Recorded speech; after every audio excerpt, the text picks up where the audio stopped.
nous attaquons au livre 19 du Digeste, le titre 3, consacré à l'action De Aestimatoria. Mais avant que M. Fèvre Faucompré traduise, deux mots pour dire où se situe ce titre dans l'ensemble du Digeste. D'après la Constitution Tanta, donc qui est contemporaine de la promulgation du Digeste en décembre 533, nous sommes dans la troisième partie du Digeste, qui est formée de 8 livres, les livres 12 à 19. Donc le livre où nous sommes, c'est le dernier des livres de cette troisième partie, et cette troisième partie est appelée des rebus, des choses. Et dans le livre 19, donc le dernier de cette partie sur les choses, des rebus, eh bien, on a des titres extrêmement importants sur la vente et le louage. Donc, nous sommes dans une ambiance contractuelle ici. Voilà. Bon. Digeste, livre 19, titre 3, des aestimatoria, de l'estimatoire, c'est-à-dire de l'action estimatoire. Ulpianus libro trigesimo secundo ad edictum. Principium. Ulpien, au livre 32 sur l'édit. Actio de aestimato proponitur tolendae dubitationis gratia. Fuitenim magis dubitatum cum res aestimata vendenda datur. Utrum ex vendito sit actio propter aestimationem an ex locato quasi rem vendendam locasse videor an ex conducto quasi operas conduxissem an mandati. Melius itaque visum est anc actionem proponi quotiens enim de nomine contractus alicuius ambigeretur conveniret tamen aliquam actionem dari dandam aestimatoriam prescriptis verbis actionem. Est enim negotium civile gestum et quidem bona fide, quare omnia et hic locum habent, quae in bonae fidei iudicis diximus. Actio de aestimato proponitur tolendae dubitationis gratia. L'action relative à l'estimation est offerte à cause d'un doute qui doit être dissipé. Alors on pourrait peut-être dire est offerte pour dissiper un doute. Fuit enim magis dubitatum. Il a en effet été grandement mis en doute. Donc il existe un grand doute. Cum res aestimata vendenda datur. Alors ici c'est un peu compliqué parce que aestimata c'est probablement du nominatif avec res et vendenda de l'ablatif. Et donc ça donne quand une chose estimée est donnée pour être vendue. Oui. Utrum ex vendito sit actio propter aestimationem. Alors, est-ce qu'il y a l'action de la vente utrum ex vendito, ici actio, est-ce qu'il y a l'action de la vente propter aestimationem à cause de l'estimation, puisque en fait avec l'estimation on s'est mis d'accord sur la chose et sur le prix, et donc c'est les éléments de la vente. An ex locato, ou est-ce qu'il y a l'action, alors l'action locato, le ex locato, pardon, je l'ai traduit par l'action de la remise de la chose dans le louage. Bon, c'est pas très élégant, mais ça permet de bien saisir que on remet une chose, alors sans savoir ce qu'on va en faire, hein.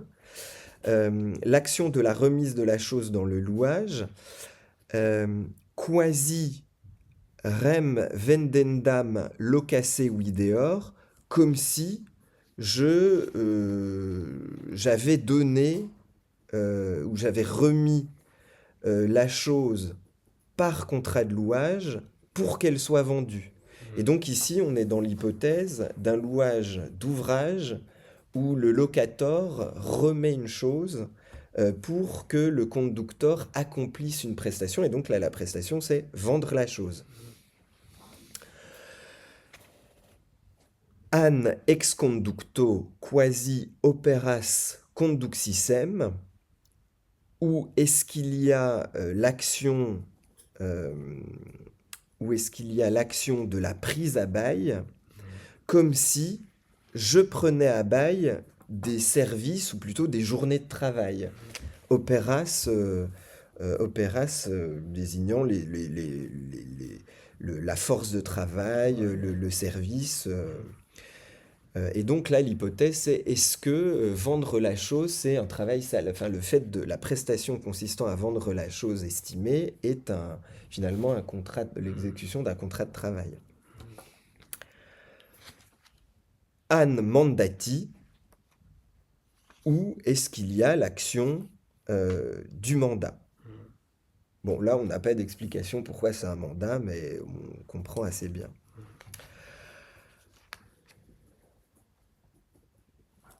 Melius itaque visum est, hanc actionem proponi.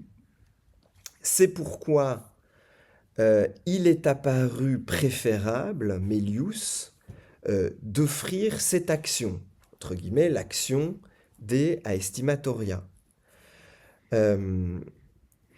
Quotiens enim de nomine contractus alicuius ambigeretur.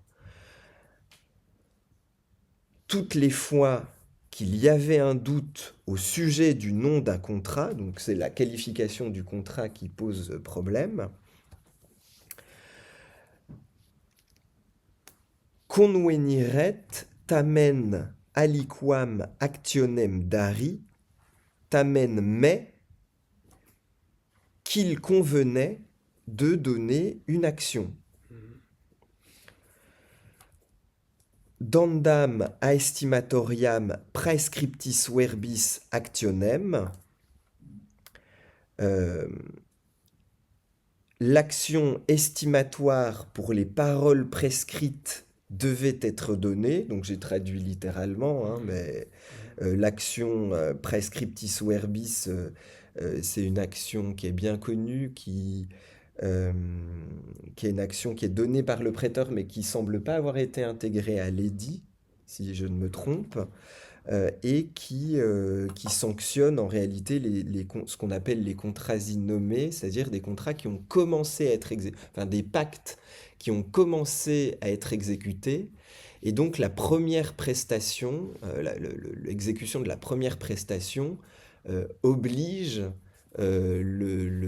l'autre partie à s'exécuter par l'action praescriptis verbis, qui consiste à condamner la partie qui ne s'est pas exécutée à verser une somme correspondant à l'intérêt qu'elle a tiré de la première prestation. Bon, c'est un peu compliqué, mais en réalité, c'est un moyen procédural pour faire pression sur celui qui ne s'est pas exécuté pour qu'il le fasse.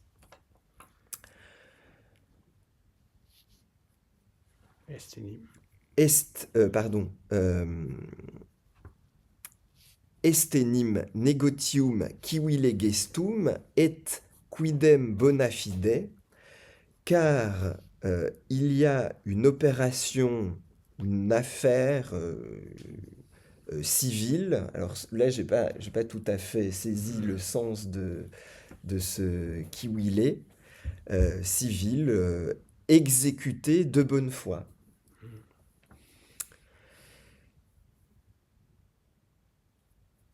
Quare omnia et hic locum habent, quae in bonae fidei iudicis diximus, c'est pourquoi, quare, c'est pourquoi omnia, ici on peut penser que ce sont toutes les règles, toutes les solutions, diximus, quae, pardon, diximus, que nous avons dites, que nous avons exposées, in bona fidei iudicis, à propos des actions de bonne foi, Pas des actions de jugement, Des, non? des actions. des actions, oui. Si on peut Oui, traduire comme ça, oui. d'accord. Iudicis. Non, je vous en prie. Et Hic locum habent ont lieu ici. Ça s'applique Donc, c'est pourquoi toutes les solutions, les règles que nous avons exposées à propos des actions de bonne foi s'appliquent ici. Mais toutes ces lignes sont entre chevrons, enfin, Oui. c'est donc un texte qui est... C'est dans les éditeurs traditionnels du digeste, ça Oui. signale ce qu'on appelait autrefois des interpolations, c'est-à-dire des phrases qui auraient été, même si c'est très discuté aujourd'hui, qui auraient été insérées par les compilateurs de Justinien dans les textes de l'époque des Antonins ou des Sévères.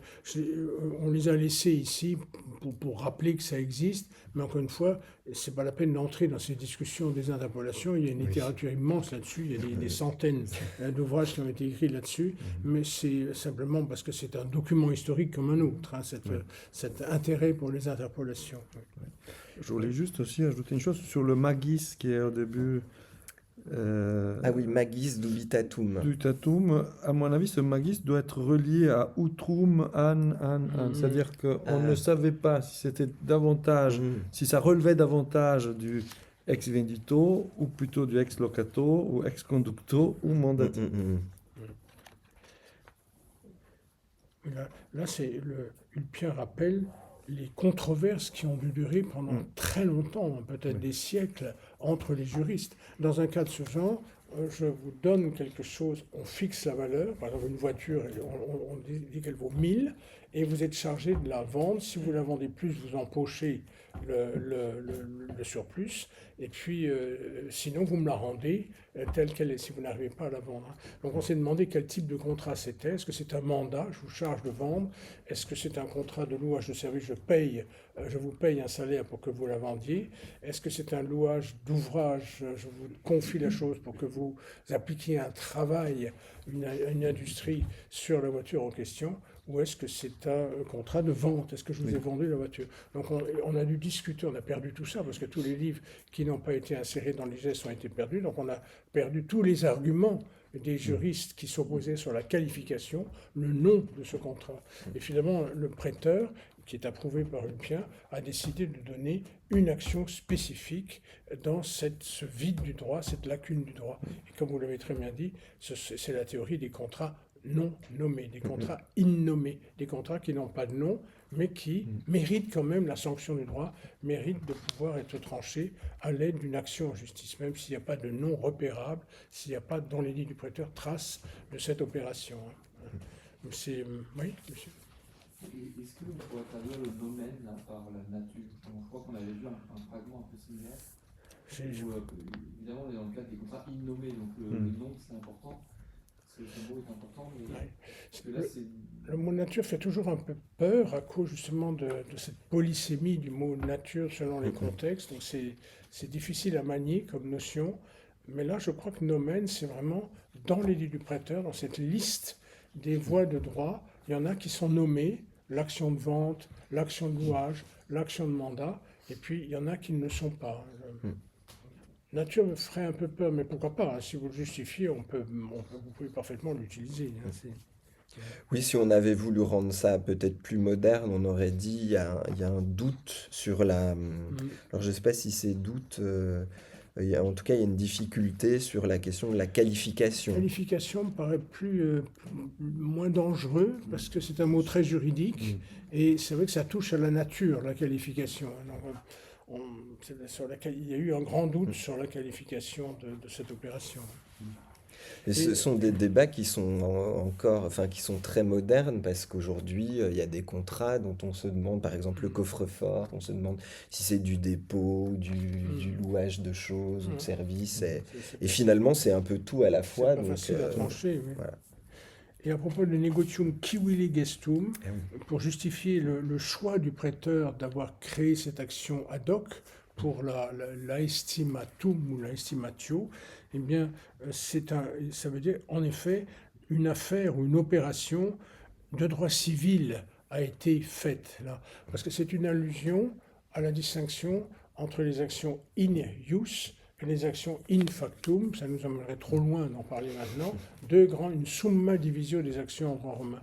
Et l'action, ça veut simplement dire que les juristes ont décidé que cette action faisait partie des opérations de droit civil. Bon, le signe extérieur d'une opération de droit civil était que dans la formule qui permettait de la sanctionner apparaissaient certains mots qui renseignaient le justiciable sur la nature, là, pour reprendre ce mot-là, la nature de l'opération.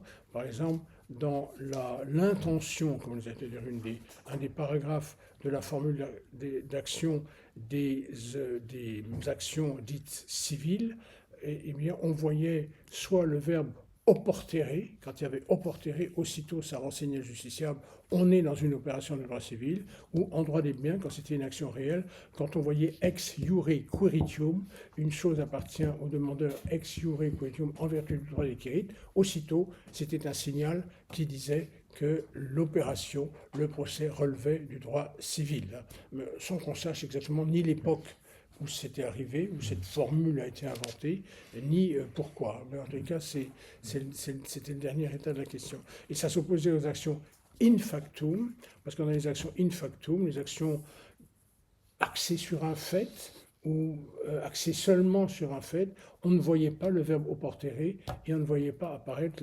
l'expression ex iure quiritium. Premier paragraphe. Aestimatio autem periculum facit eius qui suscepit aut igitur ipsam rem debebit incorruptam redere aut aestimationem de qua convenit. L'estimation, alors littéralement aestimatio autem periculum facit, l'estimation fait le risque, eius qui suscepit, de celui qui a assumé ou qui l'a assumé. Je le traduirais par l'estimation fait peser le risque sur celui qui l'a accepté, qui a accepté l'estimation. Aut igitur ipsam rem debebit incorruptam redere, ou bien aut, il devra debebit, igitur, redere, rendre, ipsam rem, la chose elle-même, incorruptam, intacte, aut, ou bien, aestimationem, l'estimation, de qua convenit, au sujet de laquelle il a convenu. Donc, ou bien il devra rendre la chose elle-même intacte, ou bien l'estimation à laquelle il a convenu, ou la somme correspondant le montant de l'estimation à laquelle il a convenu. Deuxième fragment, Paulus libro trigesimo quarto, on ne sait pas, ad edictum, Paul au livre 30 ou 34 sur l'édit. Haec actio utilis est, et si merces intervenit, haec actio utilis est, cette action est utile, et si merces intervenit, même si une rémunération est intervenue, c'est-à-dire une rémunération a été versée ou a été prévue. Et donc là, il y a un rapprochement avec le louage. Moi, c'est étonnant, hein, c'est presque contradictoire avec ce qu'on a lu par avant. Parce que si vraiment on place une chose pour être vendue dans les mains de quelqu'un et qu'on prévoit une rémunération, là, on est à plein dans le contrat de louage, soit d'ouvrage, soit de service. Et là, on vient dire que, eh bien, même quand il y a un loyer, comme ça, même quand il y a un loyer, on utilisera cette action-là dans une situation de ce genre. Ça veut dire qu'il y a le choix pour le justiciable ou alors c'est parce que dans le contrat de louage, si c'est un louage de choses, on doit restituer la chose intacte, ce qui est prévu. Voyez, il devra donc rendre la chose elle-même intacte. Et si c'est un louage d'ouvrage, il doit rendre l'estimation, il doit rendre le service. Donc là, on n'est ni dans un cas ni dans l'autre. Donc, c'est sans doute parce qu'il y a une option à la fin sur l'exécution. Ouais. Il doit y avoir un enjeu, mais il faudrait rechercher beaucoup plus que nous l'avons fait pour savoir quel était l'enjeu pratique et pécuniaire qui a abouti à ce choix-là. Voilà. Et alors, comment qualifier cet aestimatum? Il n'y a pas de nom même dans notre droit aujourd'hui. Donc, ce que les Romains n'ont pas réussi à trouver, on n'a pas fait mieux. C'est une chose qu'on constate assez souvent. Quand les Romains n'ont pas qualifié, n'ont pas nommé, n'ont pas défini une institution, les siècles qui ont suivi le droit romain n'ont pas fait tellement mieux. Est-ce qu'on appellerait ça le démarchage, le colportage ou la revente? Celui qui prend un objet avec mission de le vendre, qu'est-ce que c'est? Est-ce que c'est un colporteur? Est-ce que c'est un revendeur? Est-ce que c'est un démarcheur? Vous voyez, on hésiterait même aujourd'hui pour qualifier l'institution.